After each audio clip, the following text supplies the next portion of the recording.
Commissioner of Agriculture, and good people. Good. That's really. Thank you, Dot. Very good. Thank you. How are we doing today? Good, good.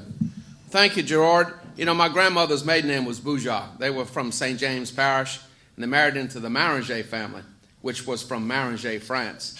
Now, my family, they were winemakers in Maringet, France. My brother says, you know, they still have Maringet vineyards. We need to go over there and see why great-great-grandpa had to leave so fast, right? We might find a few more cousins over there, if you know what I mean. But again, thank you very much. I'm here today with Todd Parker, my confidential assistant.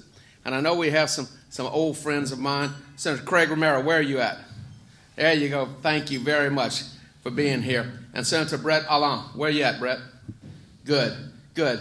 Let me tell you a little story. You know, I served with a number of you. I served with you, Craig. I served with you, Brett. You know, it was, I'm not forgetting Sam Jones. I did, sir. I'm sorry. Were you sitting? Oh, wait. Oh, Lord. No, you're actually on the list here, Sam. What happened? Good list. Oh, yeah, good list. You know, when you serve together, become friends for life. Let me tell you a little story. I started in politics, and now it's been since 1999 I started running. And at the time, I was a field veterinarian, rural practitioner in a little town, you know, up in the northern part of the Florida parishes. There was a man by the name of Rural Adams.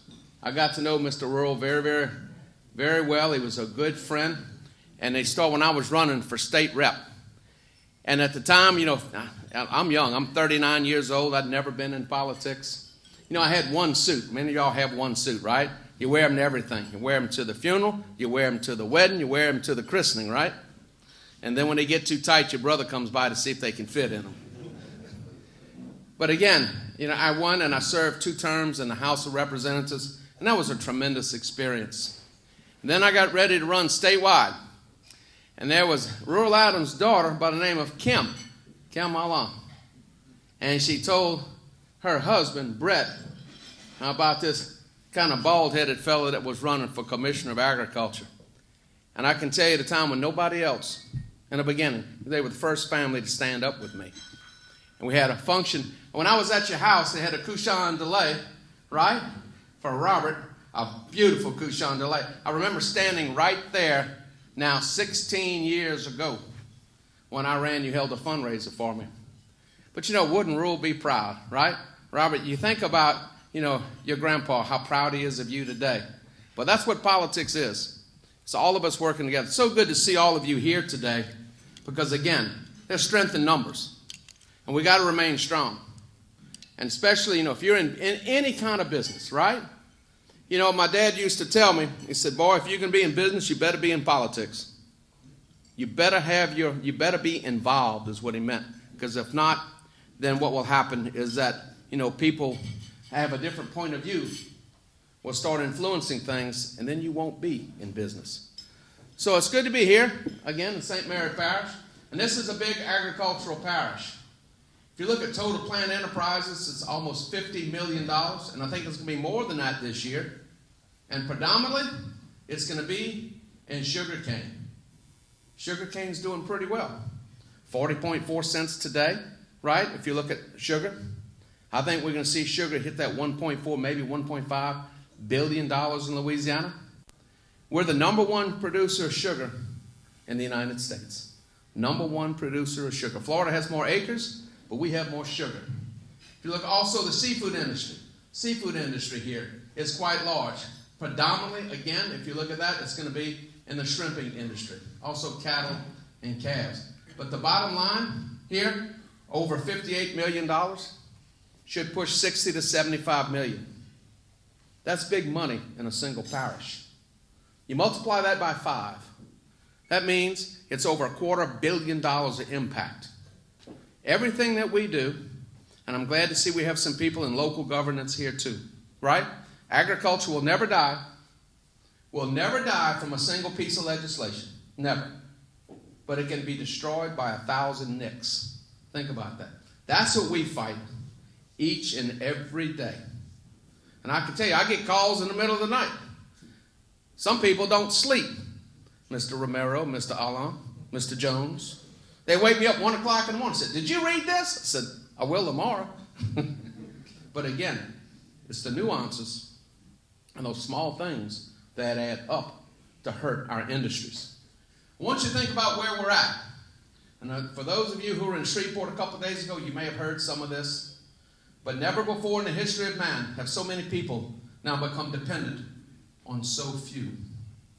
The United States of America is 5% of the world's population.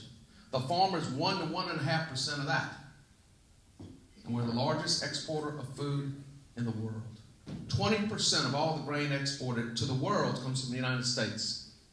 When they fight over the Ukraine, as they are now, why do they fight over the Ukraine? It's the what of the world? Bread basket. They export 10% of the food to the world. The United States is the largest bread basket in the world. And the world's getting hungry. And we're going to make darn sure that we oblige them. Right? But we're going to do it at a profit. Nothing is wrong with the word profit. We got to make money. They don't give them cane cutters away, do they? No, sir. No, sir. We better watch what's happening to these banks so we can keep financing them, too. Any of y'all bankers? Man, ag loans are good loans. Y'all remember that. It's the fundamental duty of mankind is to feed the world. The number one method that we can work with other countries, the greatest form of diplomacy is what? The diplomacy of food. How many of y'all served in the military? Raise your hand. Thank you. Thank you so very much for your service. What starts world wars? A fight over what? Resources. Why do men and women fight? Love of country, love of homeland, love of family, love of the soldier next to them. But world wars are fought over resources, and things are getting tight. The more we can produce and feed the world, we can keep stability and peace. We must remain dominant in agriculture. We must become dominant again in oil and gas. This is what America expects. Anytime, any day. Right? And America has a right to expect that. But what's the monster we're fighting right now? This is real. What's happened in the last 10 days that you can see directly as a result of growing inflation and growing concern about the money? Y'all see what happened with the crawfish prices in a week? What happened? The restaurants, which sell 60 to 65% of all the crawfish, telling my farmers, only bring half of what you are producing. Why? You go to the restaurants, they're not full. Why? Consumer confidence. What's driving that? What's driving it? What's on everybody's mind today? Interest rates, liquidity, and money. And that affects all the markets. This is from the Wall Street Journal. The article goes that this lady has been to 3 stores already today trying to find the best bargain for what they buy. Now, we're lucky we live in a rural area. But deep in the city, it's not so. But again, the fundamental basic cost of food has reached a point, and we have got to figure out a way to start reversing that trend. We can reverse it. Get our energy costs down, our fertilizer costs down, get production up, right? Get the supply chain worked out. But this is a concern. This is what we think we should be able to have every day. And again, have the current economic issues affected this? Yes. People are drinking less milk. They're eating less value-added products. Why? When mama goes to the grocery, right, what's she going to get? Milk, bread, the incredible egg, right? Ground meat, chicken. So, okay, if you only got so much money, they're buying less of what? They're not buying the milk they were buying. They said, okay, I'm going to go ahead and buy those eggs. I'm going to buy some ground meat. We're going to buy some bread. You know, maybe next week we'll get more milk. It has affected our dairy industry. But again, if you look at the food groups, right? I like to look at the food pyramid. It's all in there, right? Don't get any better than that. You think we're at that couchon delay again, right? And again, shrimp. Shrimp's a tremendous business, pushing $200 million a year. And what's the best shrimp in the world? Gulf cod, Louisiana Gulf cod, right? What affects the price of shrimp? People in restaurants, right? We also got to tell people, when the last time you went to a big shrimp boil? Think about that. We used to have shrimp boils all the time. Used to, yeah. Especially when I was in the legislature, right? We go to the governor's mansion, big shrimp boils. I haven't seen shrimp boils as much. And again, locally we got to increase consumption and we can bring that price back up. Crawfish industry has come a long ways. When I was a kid, you would take some nets, you would get a sock. You didn't let mama catch you getting that sock, but you get a sock, right? And you put some dog food in it, go out there and catch crawfish. Had no beer keg, we cut off at some handles. And you get some crawfish. You might have 20 pounds in there if you fished all day. They didn't look like this, right? These are some prime farm raised. Of course, we get some beautiful ones out of the basin as well. But this has developed now to a $250 million a year industry. $250 million a year industry. And growing tremendously.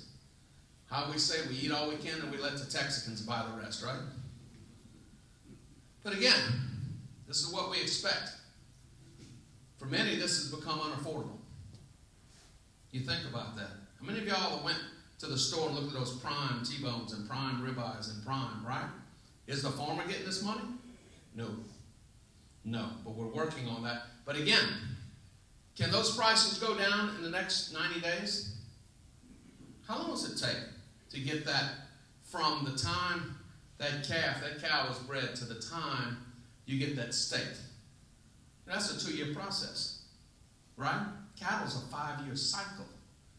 And how long ago was that crop planted for the corn and the beans and the ryegrass that fed that steer? And again, pork. So these are things that we expect as normal each and every day. All right, I'll let y'all look at that. I was at Fort Polk the other day, and an armored truck went by with a military escort. Somebody said, man, what do you think that is? I said, I think the general's going to have an omelet for breakfast. Did you ever think you'd see $8 eggs? I mean, come on. Anywhere? In the store? Shelves? Never, right? Well, there are reasons for that. Part of that is inflation. We'll come back to it. What is that? Nah, that's a carton for that. I had to throw a little humor in there. I want you to look at this. That's an average chicken in the store. What should that be on a normal, regular basis? What does that need to be for Mom and Pop America? $4.25, $4.50, right? We got to get a handle on that. And why? What do we got to do about this? We got to get the grain cost, and we got to get all the logistics under control. And we also have to deal with this. This is real. First time that we had it a couple years ago was in a fly path. It never made it to Louisiana. It got into northern Arkansas. When the ducks quit migrating, it got hot, the disease stopped. Now it's everywhere.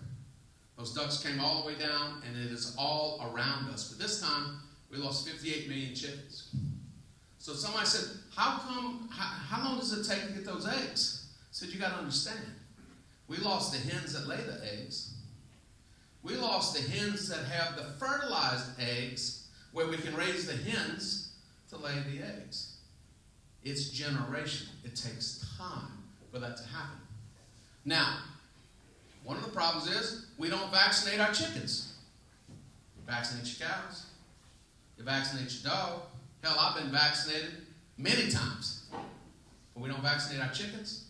Because why? We say our foreign partners won't buy our product. Well, if they get hungry enough, they might buy the chickens we have left. We've got to vaccinate. Why? Because this disease is all the way around us now. It's in the waterfowl.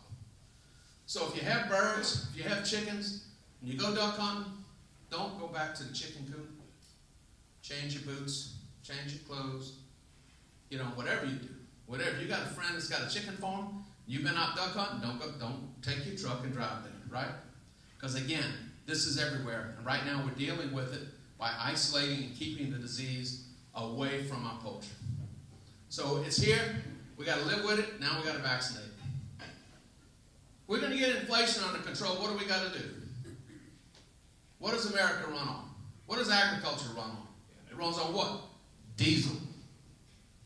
You know, they asked me at a meeting the other day if I'd seen any of those electric tractors, battery-operated tractors, if I ever seen one.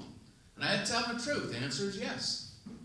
Christmas morning, you pull it out from under the tree, you put some D batteries in it and give it to the kids, right? Tractors run on what? Diesel. From the time that lease is opened up to the time it goes in your tank, how long does that take? Without interference from the federal government, 5 years, right? We've got to get our energy prices under control.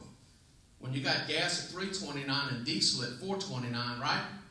That doesn't work, right? We can get our energy cost and stabilize that. Again, stability. That is where the beginning of cost is. That, and of course, natural gas. Farm bill's coming up. A lot of discussion about that. They say they want to have it out by December. You know, more than likely that's not going to happen. Probably January or February. There's some very important things we've got to fight on. One, crop insurance. One of the things they're talking about is means testing crop insurance, which means the larger your farm, the more your crop insurance will cost you. That's not right. 80% of the food is grown by less than 20% of the farms. Okay? The second is research. We're falling behind in research dollars. One of the reasons we lead the world in agricultural production is research. For every dollar we spend in ag research, it puts $20 into the farm economy. So what that means is if you cut the research budget, for instance, in Louisiana, by $10 million, it costs $200 million out of the ag economy, and it's spread over the next 18 years. So again, working with the Foreign Ag Service so that we can keep and maintain our markets. You probably read where we lost a sale of commodities such as rice, even though we had higher quality and a lower price. So how in the world did that happen? Well, you understand how that happens. But we have to continue to open and maintain our markets. 1 in 3 acres of America's production, and the vast majority of Louisiana's production, is sold beyond our borders. 40 to 50% of the value of agricultural products is in our export market. And conservation. As we increase production, we have to increase conservation. Since 1960, we have increased agricultural production fourfold. Fourfold. We only increased the inputs, fertilizer and other things, double.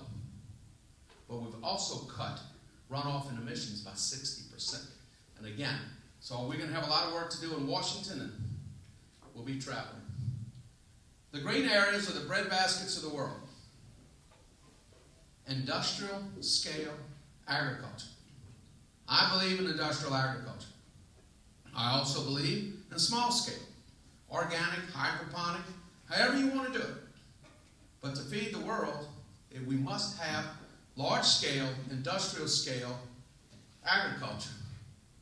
And if you look at where they're fighting over the Ukraine, well, that did work a minute ago. But if you look over here, look at that part of the world. Right? Russia and China. It's white. Look at the majority of the world is not industrial scale agriculture. We need to take full advantage of that. We've got to keep our eyes on this guy. Right? He is now dictator for life. He wants to emulate Mao Zedong. Right? What does he want to do? Control the world economy. They're buying up land and businesses all over the world. Now he's telling the Chinese ladies, I know I told you before to only have 1 child. Now I want you to have 3. The ladies are saying, no, we've changed our minds. But again, he is a player, and we have to recognize everything. And we have to fight toe to nail, toe to toe, on every trade treaty, every transaction, because he's always wanting an advantage. And again, this has become a flashpoint. How much land does China own in America? How much ag land? Anybody know? Too much. And we don't know. Where are they buying most of the land? Close proximity to military bases. So we're trying to figure that out, right? But they continue to buy. China has 20% of the world's population and 7 to 9% of its arable land.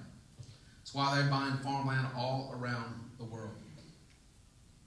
Okay? So there's a bill in Congress to prohibit China, Russia, North Korea, or Iran from buying or owning ag land. Can we do that? They can't buy a radio station or a TV station. We must protect our land. We also need to look at the agribusinesses they have bought and continue to buy. You can't move the land, but they can put a chokehold on us if they control the agribusinesses. All right, what is that? Spy balloon. What do you think the real reason he was up in the air? He's just looking at the cropland he owns. See if everybody's working.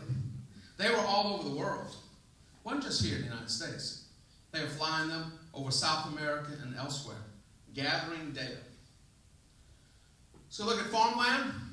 Farmland continues to rise. Why is farmland growing in value?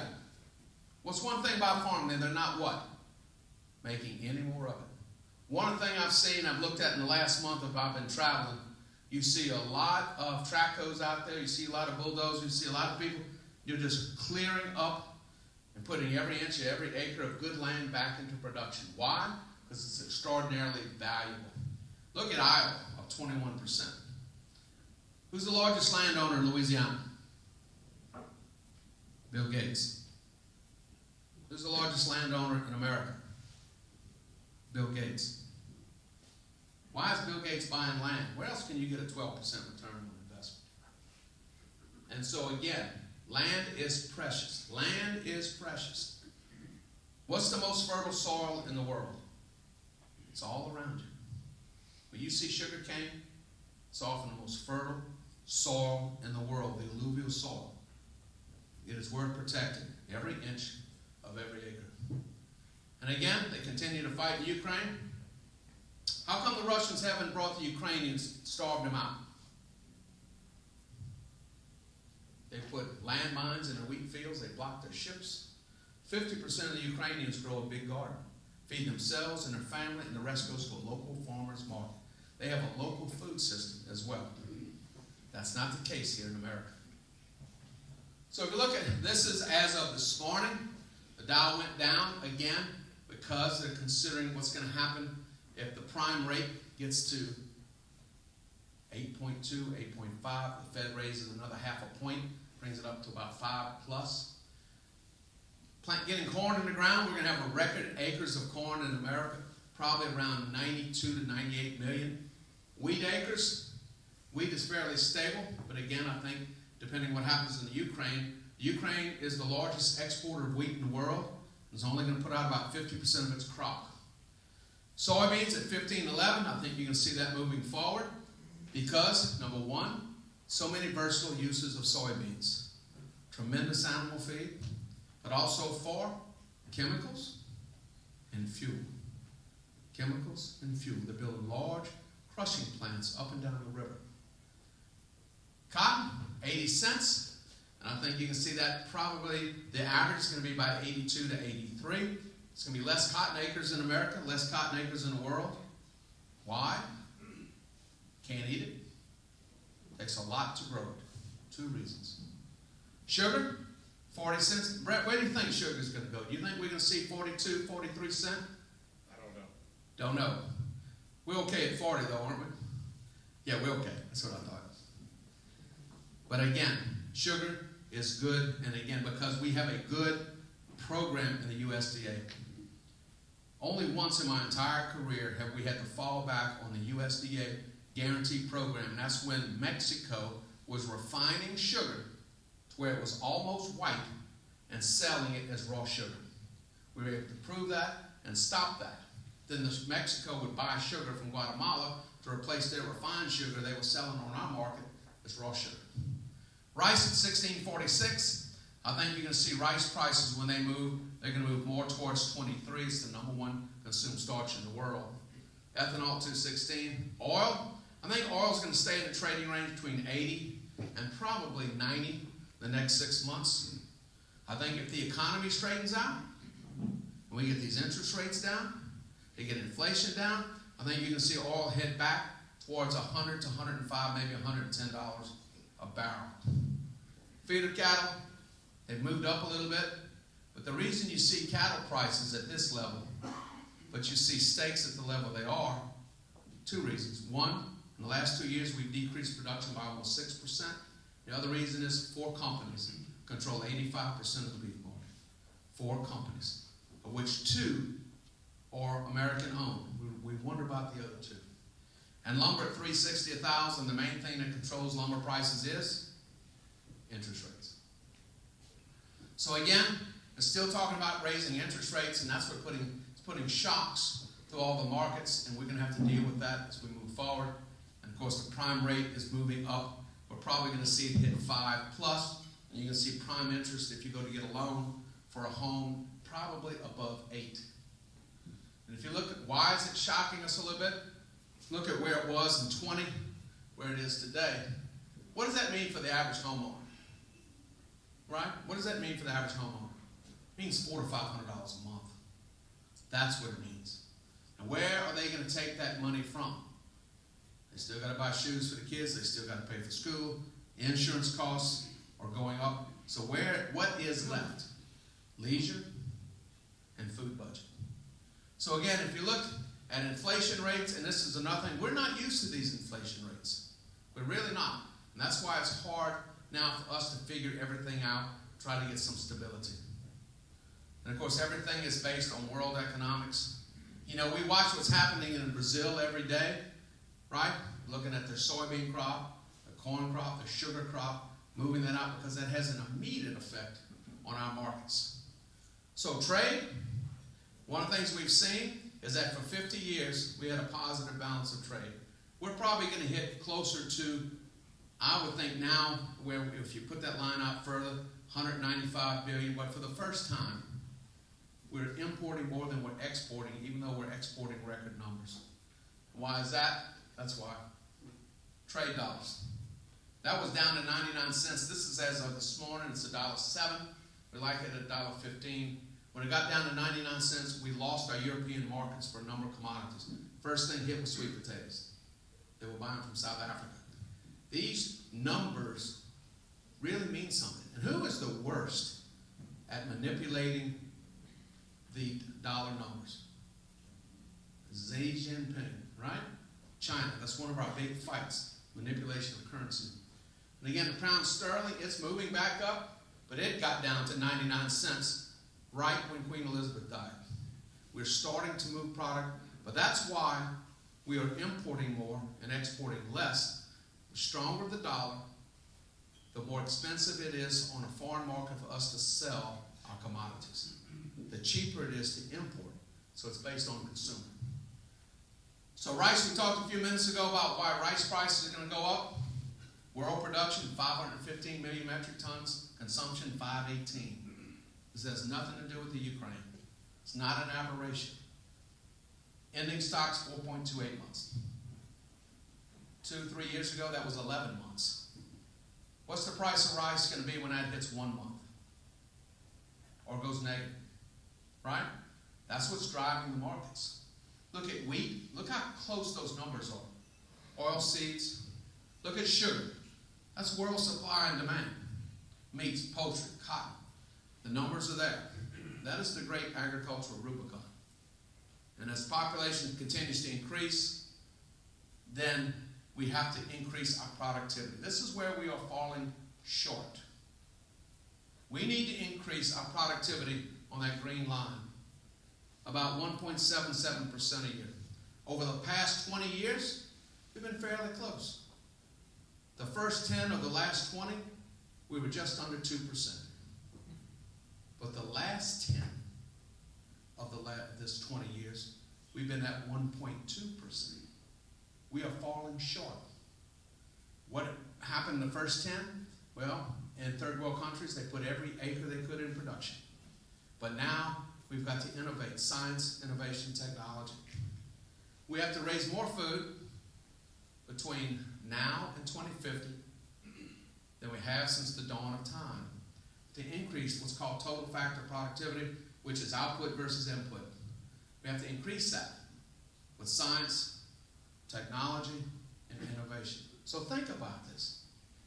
So 8,200 pounds. What's your sugar, Brett, per acre? 8, about 8. So think about where, if you've seen those sugar cane fields, they're magnificent, right? 8,000 pounds of sugar. By 2050, you need to be at 27,000 pounds every day. If you look at a soybean field, you know, good soybeans average 53, 65. You need to be up to 200 pounds. Corn needs to be up to 500 pounds. If you look at rice, we need to be at 25,000 pounds of rice every day. Can we do that? Can we do that? Since 1960, we've raised production how many fold? 4-fold. Now we need to triple it in 30 years to feed this population. You want to know why land is worth so much? That's why. If you look at science, innovation, and technology, who are the great big companies are what now? They're seed companies, right? They're seed companies. They're ag companies. Why? There's no other industry that we know has got to grow in America 3-fold in less than 30 years. The other thing that's going to happen is that we're going to see per capita GDP growth. Look at Europe. They're actually going to have a negative population growth. Why? They're a very mature society. They don't have any more natural resources. So if you look at what's going to happen as incomes rise and population grows, but really as income rise, people that with higher incomes want to live better. They want to eat like you and I. They want their kids to live well and to go to school, and also to have nice forms of transportation. So again, if you look at where we're at, see our goals and what we're going to reach, and can we do that? Yes, we can. We can do that. We all work very, very hard together. But again, embracing technology. Embracing technology. So we have to do innovative things. We've got to invest in our research centers. There's such things as CRISPR-Cas technology. I find that exciting, which means we can turn on and off genes in a single plant. In a single plant. We can more rapidly produce those cultivars that can produce more with less. We're working on that. There's so many things that we can do, but it's going to take some patience. It's going to take public acceptance. But the other thing is we increase agricultural production. Each and everything that we do in the parish level, the state level, and the federal level, it's a business. We got big trucks. We got big tractors. We got to burn the fields. There are things we got to do in order we can feed Louisiana and the rest of the world. So with that, I've probably used up most of my time. I want to thank you very much for letting me come and visit with you today. But again, agriculture will never die by one measure, but it can be devastated with 1,000 nicks. We've got to protect that, grow it, and enhance it, and embrace it. Thank you.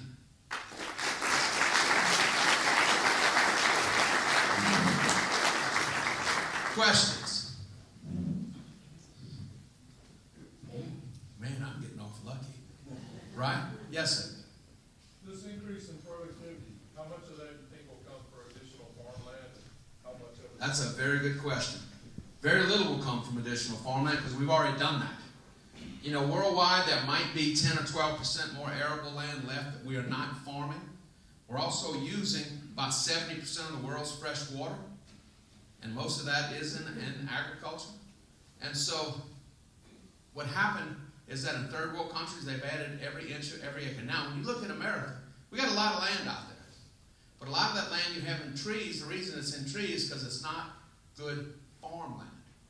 And so there is some, but we have to protect what we have. We may see some reduction in timberland over time and an increase, where we used to grow crops. But we're going to have to look at that, look at the soil to make sure that it is conducive to agriculture. Okay, what a good question. So most of it is going to have to be innovations and new technologies. And remember, we got less water, and we'll be using less inputs to produce more. So, but there's a lot of exciting things out there. You know, if you look at John Deere Informatics, to where, you know, you get up in the morning, you look at your screen, you know what fields or where they're at. You look at the, you know, do multispectral light of the leaves on the plants to know what they need, when they need it. So you only give them exactly what they need, exactly when they need it. So there's a lot of different things going on. Thank you. Here, and I'll work that way. Yes? At Dr. Strain, what is the state doing to help with antibiotic resistance in the farmland? So that's a very good question. There's a lot of things going on effective June this year under federal law. Okay? So that the medically important antibiotics, which is the ones that we use, are now restricted. So you can't buy them over the counter. And so you have what's called the VFD, Veterinary Feed Directive, that has been into effect that tremendously limits the amount of antibiotics can be used in food-producing animals. So in June, the only way that you can get antibiotics, say if you have a herd of cattle that has anaplasmosis, drug of choice is a tetracycline, long-acting tetracycline. You will have to go to your veterinarian who will have to make that diagnosis, and he'll be able to dispense to you the amount of antibiotic you need to treat those animals for those days for that size herd, and that's it. So there will be no more over-the-counter where it can be used indiscriminately. The whole goal is twofold: decrease the antibiotic use and make it used more like a rifle shot than a shotgun, if that makes sense. You also cannot put antibiotics in feed. Now, we run a feed program in concert with the federal government under the Veterinary Feed Directive, and we test feed products for types of antibiotics. In general, they're going to be markedly restricted. And of course, even in the feedlots, they can only be used for the treatment. We're also looking at things other than antibiotics to get the effects that we need. So more towards vaccination, more towards use ionophores and that sort of thing. But we're trying to, we are making impact to that. And because again, the bottom line is that we don't have any real new classes of antibiotics, and resistance is a growing issue. Very good question. Thank you. We had the bank failure in California last week, and it looks like there was one in Canada that they propped up. What's your read on all that? Well, what happened is that they were very large banks, especially the one in California that was making loans to startup companies. And so those are higher than normal risk loans, but they had the money out in loans. They also had sold bonds. They'd taken in more money. They had a lot of cash on hands, and so that was bonded out. And then what happened is when the federal interest rate went up, then the people that put the money in the banks wanted their money back out of the banks because they could get a higher rate of return. They became cash insolvent. And so they were probably should have been a little more conservative, but they had no idea that the interest rates would be going where they're at. And I think if you see, the Fed go up over 6 or 7, that you may see more of that. And I would think the banks now are looking at what they can do to get more cash liquid and try to not have so much money out and not as much in reserve. But there's no bank that can survive a full run on the bank, because I'll put my money in your bank and you can loan it to Brett. And that's the way it works. And he can't call that loan to give you the money to give me my money back. So I think we have to really take a hard look at this and how that's working. And of course, the FDIC insures up to $250,000. If you look at the bank in California, they had a very high percentage of people that had money in the bank at over $250,000. So hopefully they will have enough residual assets to make them whole. Yes, sir? What's the forecast for fertilizer production and pricing? Good question. So if you look at natural gas has come down substantially. It is around $2.40, maybe between $2.50, I think $2.43 today, natural gas. When it got so high, it was over $8 and $8.50. And so the predominance of ammonium nitrate is made from natural gas. And so, but of course, there are only a limited number of companies that make ammonium nitrate, but it has come down. The question will be whether it will come down for this planting season. Normally when prices go up and inputs go up, when the prices go down, the inputs don't go down that fast because they have such a supply and inventory. But I do think you're going to see better fertilizer prices. I don't know that you will see it to where the same prices as it was 3 years ago. The other issue that we have is on potash. That's a huge issue for us. Mosaic makes potash. We produce 1% of the potash in the world. We consume 10% of it. Canada produces 34-35% of the world's potash. China, Russia, and Belarus produce another 43% of it. We have got to find more potash in the United States. That's also a huge issue as well. But again, ammonium nitrate is tied directly to the price of natural gas, where it goes. But that has been a big deal, is the price of fertilizer. Now, Washington in some cases has helped with the price of fertilizer. One of the issues that we are embattled on is that India has been supplementing their rice farmers, paying 50+% of their fertilizer costs, in direct violation of world treaties. That's why rice stayed at 1660. It didn't go towards 19 or 20, because we compete on the world market. Thank you. Good question. Anybody else? Well, if you need me, call me anytime. And now you're going to get to political minute, right? I am running for re-election, and I'm asking for your vote. Thank you.